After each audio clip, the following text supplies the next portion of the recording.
Welcome to Python Basics for Finance 372. Python has become the dominant language for data scientists around the world for many reasons, one of which is that it's relatively easy to learn. Python is designed to look like plain English and feel like a conversation with a friend. Still, if you've never programmed before, it can be daunting at first. So let's start with some basics. As you can see here, I have a Jupyter Lab notebook open, and I've written out some Markdown and some code for us to look at. So the first concept I want to talk about are called comments. Comments are text that you add inside your code that are ignored by Python. So you can see in this code cell, I have a comment here. Anything after a pound sign on a given line is ignored by Python. So I can type anything I want here and it will be ignored. Okay, the reason we want to write code that is ignored is because it allows us to comment on what we're doing or explain what we're doing inside code. Okay, so you can do this as a whole independent line or at the end of a line like this example here. Okay, so even though I have code in this line, it won't be executed when I run this cell because it's commented. One use for comments that is very common is to temporarily stop a line from executing. So as I have this code right now, the comment right here prevents this print 2 times 3 from executing. So if I run this cell, I just get print 1 plus 1 equals 2. Okay, but if I remove this, or people will call this uncomment, if I uncomment this line, now if I run this again, I will get 6 as well. The print 2 times 3 will now work. So if you want to temporarily remove a line of code for debugging purposes, you can comment it out. But particularly when you're doing Jupyter Lab, Python is meant to be read by humans and not just computers. Okay, so you don't want to write code that's impossible to understand by anyone but you and Python. You want code that other people can read and understand. So we're going to use a combination of Markdown and comments to make sure your code is readable. Markdown, we can use those cells for writing extensive explanations of the questions we're trying to answer and how to interpret the results that you get. Comments should be inside the code cells, and they're going to explain more on a line-by-line basis exactly what you're doing in a specific line. Next up are libraries. So in addition to being easy to use, one of the reasons Python is so popular is because of all of the great libraries that are available and free to use. What a library is a collection of pre-written code that provides you tools to use that help you do something. The way you use a library is at the beginning of your code, you type imports and then the library name. Okay, so for example, we're going to talk today about the math library, which allows you to do math-related things. The way you use that in your code is you have to make sure you have import math entered in. Okay, so this is a code cell. We type in import math, and we run that cell, and now we've imported the math library, and we can use it as we want. Okay, so once we've imported a library, then you can use that library by referencing it by name. So if I've imported the math library, I can type math.e, and that will give me the value for the mathematical constant of e. Math.pi will give me the value of pi. Okay, so if I then run this cell here, you can see that it spits out e and okay, so how do I get new libraries? Some libraries like math are built in. You don't have to do anything. You type import math, and then you can run the libraries like this. However, we often want to use new libraries that are not built in. Now, another great feature of Python is that it's super easy to download and install them. You don't have to go to some browser and download and install a program and do some crazy manipulation. You literally just have to run one line of code one time. So just as an example here, let's say we want to compute some things you normally would do on your financial calculator, like NPV or IRR or something like this. Okay, that is not in a built-in library, but some quick Googling, you can find there is a library called NumPy Financial. So we can download and install this library, NumPy Financial, by running this single line of code here, pip install NumPy Financial. Okay, so in general, you want to do pip install and then the name of the library you want to install. Okay, so what happens when we run this, it automatically downloads and installs the package. You'll see it takes a second here, tells you that it was successful, and then it gives you this note at the end, you may need to restart the kernel to update packages. It sounds scary, but all you need to do is press this button right up here, restart the kernel.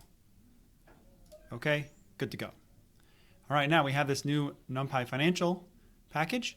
We may want to use it, but before we use it, let's just introduce one more trick, which is a way of abbreviating long names like NumPy Financial.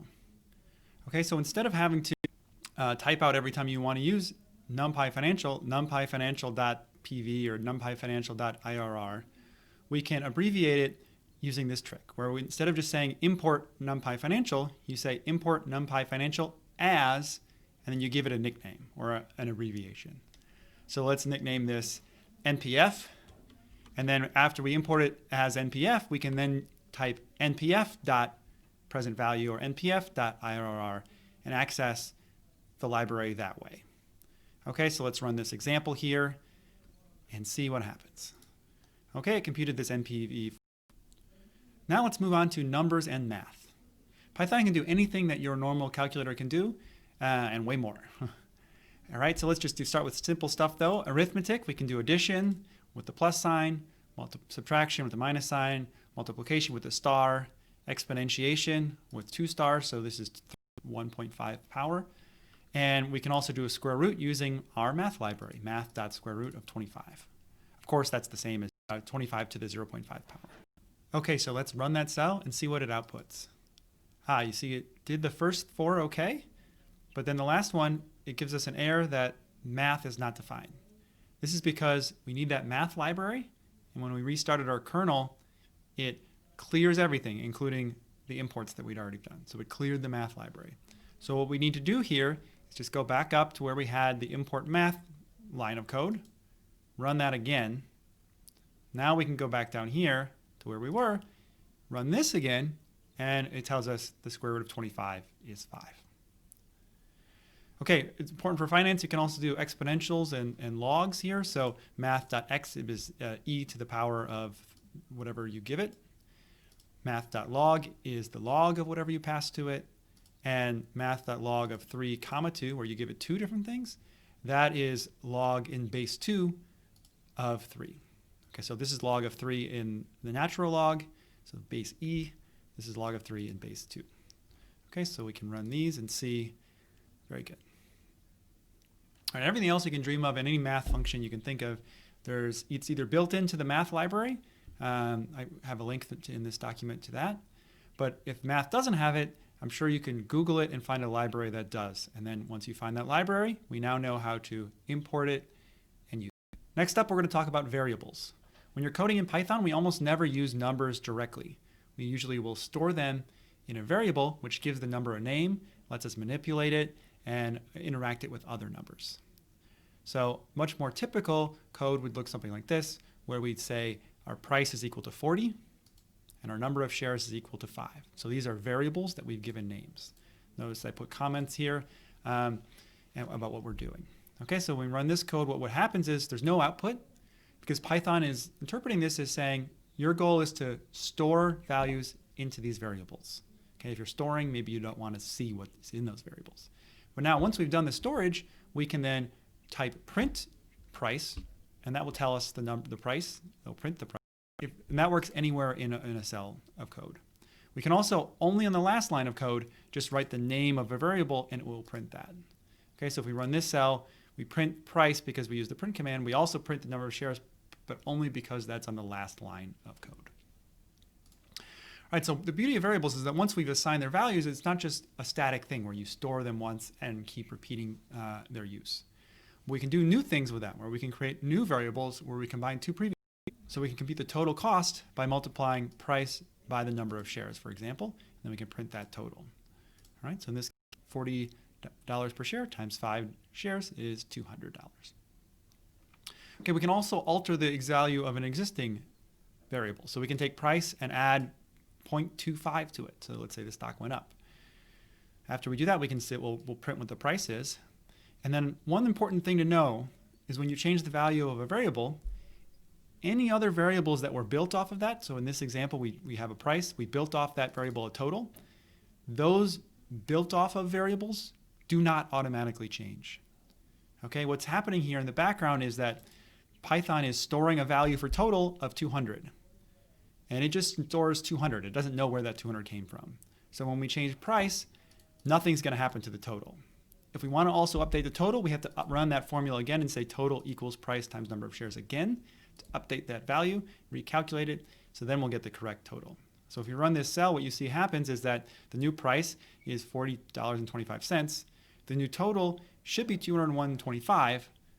But to make that happen, we have to run this line again. If we don't do that, we'll just stay at 200. Another important thing to note about variables, the way that Jupyter Lab notebooks work, is that when you run an earlier cell again, it does not go back in time to previous values of these variables. All right, so if we go back up to here, for example, if we just print our price and our number of shares, we run that right now, it's going to print 40.25. So even though we updated this price below, that price goes into memory. The memory of the computer now says, I remember price is equal to 40.25. And when we go up here, it goes into memory to look at what the price is. It doesn't go back and rerun all of the code above it. Okay, so if you want to sort of start over in your code, you have to really start over. You have to go all the way up here, run this again, and then you can run this again and get 40 as your price. And then you can keep going and say, okay, my total is 200. Then I update that to 40.25. All right, so and notice also the way I've written this code is every time this runs, it adds 25 cents to the price. So I can run it again, and the price is 40.5.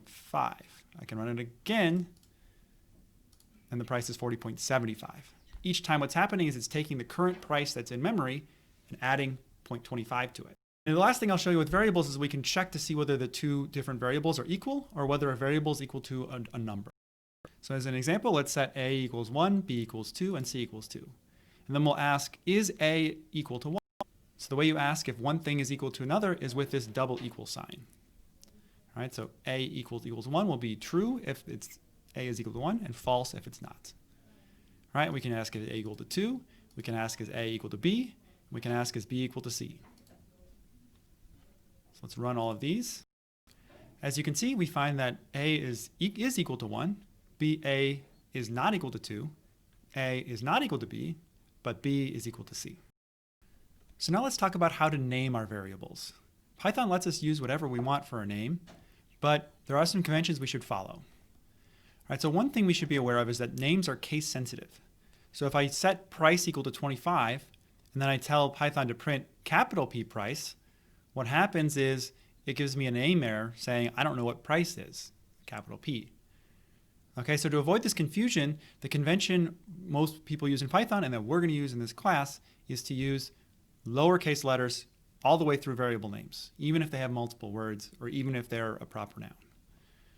Okay, and if you have multiple words, instead of capitalizing one letter or anything like that, we use underscores in between the words, hence the end price variable. Okay, now in general, shorter names are better. We do want to keep our variable names shorter, but that should not come at the expense of clarity. The first priority is making it clear what the variable represents. Okay, so you might say instead of price, I'll write just P. You're allowed to do that. I can have my variable just be named P. But then you might get confused later on. Wait, does P mean price? Does it mean profits? Does it mean something else? Okay, or quantity, I could have Q just be Q, but Q could also mean quality or something else.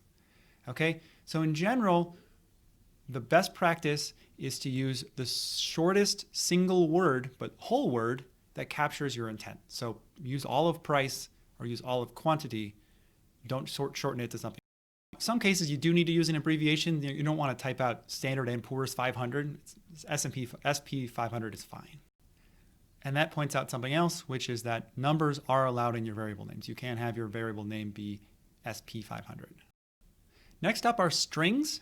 Strings are a sequence of letters and symbols captured inside of quotation marks. Okay, so think about them as literal sentences or strings of characters.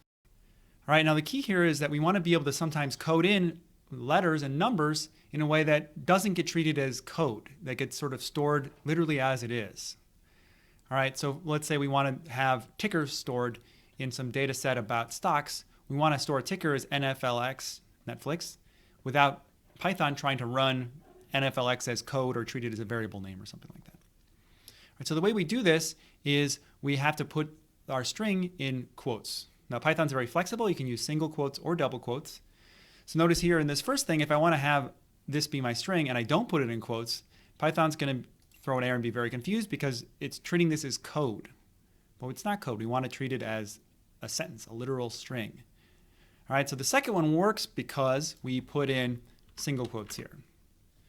Okay, so notice it's not enough just to put in single quotes, because if I do this, my sentence itself has quotes in it. So instead of it is, I wrote it's, and that is a single quote. So now what Python's going to do is it's going to look at this written this way, and it's going to think that this part right here is the string, and then that closes the string, and then the rest of this is code, and then we open a new string inside the string. All right, so to make this work, what we need to do is we need to tell Python that this quote is not a end my string quote, it's a stay inside my string. This is part of the string quote. And the way you do that is with a slash here. So this symbol slash quote, what that does is it tells Python, ignore this. This is not code. I'm not ending my string. Leave that in there. Print that as part of the string. Okay, so let's add one here. And so you can see here that the coloring in Jupyter tells you that this is working. This is now all one long string. And so when we run this, it's going to echo back that string to us, and you can see that it has the single quotes here like we want. Okay, that's actually an apostrophe, not a quote. Okay, now, as I said, Python's flexible. I can use double quotes, and instead I still have to deal with this, fake single quote on the inside, but when I run this, this does not produce an error because it's in double quotes, and we have this escape character. So the escape characters are the word we use for this. Strings can also be variables. We can store a string inside of a variable. So here in this example, I store Travis inside of first name and Johnson inside of last name. And then I can just print Travis Johnson by doing print first name plus one space plus Johnson. Okay. I do want to point out here that the way this code was written is inconsistent, where I'm using single quotes here and double quotes here. Be consistent. So let's make this single quotes. I like single quotes just because it's a little easier to type. So we use single quotes consistently, and this plus sign here, because it's strings, what it's doing is it's smashing these strings together. It's not treating it like arithmetic. So when I run this, I get Travis Johnson. The last topic is if-else statements. Sometimes we want our code to run, not all the time, but only sometimes if a certain condition is met. The way that works in Python is we can tell Python to, if a certain condition is true, run this code. If not, run some other code. And the way we tell it to do that is we write if parentheses, then we give it the condition. We use a colon here. It's very important. Every piece of this notation is very important. You have to have if parentheses, condition, parentheses, colon. And then you have to do a new line, tab. Okay, this tab is very important too. Okay, then inside this if condition, we tell it what action we want Python to take if the statement is true. Then we can go back out one line, or out a tab, and say else, and then another action to take. Okay, you don't have to have an else, you can just have an if you want.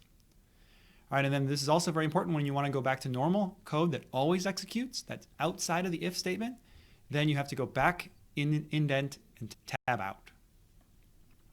Okay, so the indentation here is very critical, and because Python is using that to tell you when your if and else statements. So let's have a look at some examples. Well, the first thing we need to figure out is what these conditions can be. So the way that the conditions work is they can be anything that resolves to true or false. So we've already seen an example of this, which is before when we compared two different numbers, a and b, or two different variables, a and b, with the double equal sign. So we can do that again here within our if statement. So in this example here, we set a equals 1 and b equals 2, and we say if a is equal to b, then print that they're equal. If not, then print that they're not equal. And you can see here I added this third statement here, which is that this runs no matter what, because I have this back at a lower line. All right, so the way you do this by default in Jupyter Lab is if you want to create a new line here, it automatically keeps the same indentation. So I can have another command here, another command here. And if I want to go back out to a command that always runs, I have to do Shift+Tab to go back out. And then I can start typing, C is equal to 5. And then if I run this, see what happens is that it tells me A and B are different because A and B are not the same thing. Another command here, that printed because we were inside the else. And then this runs no matter what, that printed as well. All right, so then let's change these values a little bit. Let's make it so they actually are equal. And let's run it again. And now it says A and B are. It does not run this command because these are within the else. But it does do this runs no matter what. Okay, so that's the logic of the if-else statements. So now we can figure out how to use these things, and there's lots of different things you can do. In addition to comparing whether two things are equal, we can also see if one is bigger than the other, less than another, greater than or equal to the other, or less than or equal to the other. And the way we do that is we use these symbols. All right, so let's look at an example here. Let's set a price to 40, and let's say that if price is less than 50, the price is below 50, let's buy. If the price is above 50, let's sell. So in this if-else, we get to else, that means the price is greater than or equal to 50. So we run this right now. Since the price is 40, the price is below 50, time to buy. If I change the price to 55 and run it again, the price is above 50, so it's time to sell. Okay, I can also make this greater, less than or equal to, and then if I make this into 50 and run this, the price is less than or equal to 50, but then if I change it to equal to just strictly less than and run it again, price is now above 50. It's not less than 50, it's greater than or equal to 50. You can combine many different conditions into one using and or statements. So maybe it's not enough just to see whether one number is bigger than another, and we want to see whether it's in between two different numbers. One way to do that is with an and statement. Okay, so let's look at this example here. Let's set our birth year to, let's make something more realistic. Let's say 1990. And we're going to check to see if your birth year is above 1981 and less than or equal to 1996. If so, we will issue a millennial warning. And the next thing we'll do is we'll check to see if the birth year is less than 1900 or bigger than 2021, because neither of those make sense. How are you alive? Okay, so if we run this code, we see that if I have a 1990, I am within this range here. So my birth year is above 1981. My birth year is below 1996. So warning, a millennial. If you go down to this thing here, we see, is birth year less than 1990? No. Is birth year bigger than 2021? No. So no or no is no. Here we have yes and yes, that's yes. All right, so let's look at some more examples here. What if I make this into 1972 or 1975? Here, we run this, we don't get any message at all, because that's not a millennial, not inside this range, because the birth year is not greater than or equal to 1981. The birth year is less than 1996, but that's not enough, because for ands, we need both of them to be true. All right, now the second comparison here, neither of these things are true because we're neither less than 1900 or greater than 2021. Okay, so you can play around this a little bit more. If we say 2050, well, that can't be right. How are you alive? If we say 1880, that can't be right. How are you alive? If I say 2001, we're good, not a millennial, not outside the alive range. Okay, the last thing I want to cover here is that we can combine many different if and else statements together to cover many different possibilities using this thing called else if or elif for brief. Okay, so how does this work? All right, what we're going to do is we're going to have an NAV number, a net asset value number. Let's start at something smaller. Let's say 250. Okay, what we're going to do is we're going to compare the NAV to 0. We're going to say, is this less than 0? If so, we'll print that it's a negative NAV. So this is what we've been doing already, where you have an if statement, and if it's true, we print this. Now what's different here is if it's not true, we always go on to this line here. We always continue on. Okay, if it is true, we print this and we stop. That's the end of this whole sequence. Okay, if this is true, I don't look at this, I don't look at this, I don't look at this. That's the idea with the else, right? The else is only if the first thing is not true. All right, so if NAV is less than 0, we just print this and stop. If NAV that was greater than or equal to 0, we continue on. Before, with an else statement, we just have one option. Once we rule out the first thing, we're just go on to the other option, the else. Now we're saying else, so we're not the first thing, but we want to look at another if. We want to check another conditions. So now we're going to say, what if now is NAV less than 1,000? So now we know it's greater than or equal to 0, but less than 1,000, we'll call that a small NAV. If that's not true, then we move on to the next comparison. Is NAV less than 10,000? We'll call that a big NAV. And now we'll get to our else, which is if none of the above are true, then we'll just print huge NAV. So let's try this out. For 250, our initial example, we get a small NAV, right? Because it's not less than 0, so we move on to here, but it is less than 1,000, so we print that. Okay, if I make it a little bit bigger, it's a big NAV because it's not negative. It's not small, it's not less than 1,000, but it is less than 10,000. All right, if I make it ginormous, then it's not going to meet any of these conditions, and we're just going to print huge NAV. All right, finally, then we can just check what if it's negative. I have NAV is -10. I run that, that's going to tell me negative NAV. All right, so that's all you need to know for Python basics. We'll, of course, learn more as we go throughout the semester, but this should be enough to get you started.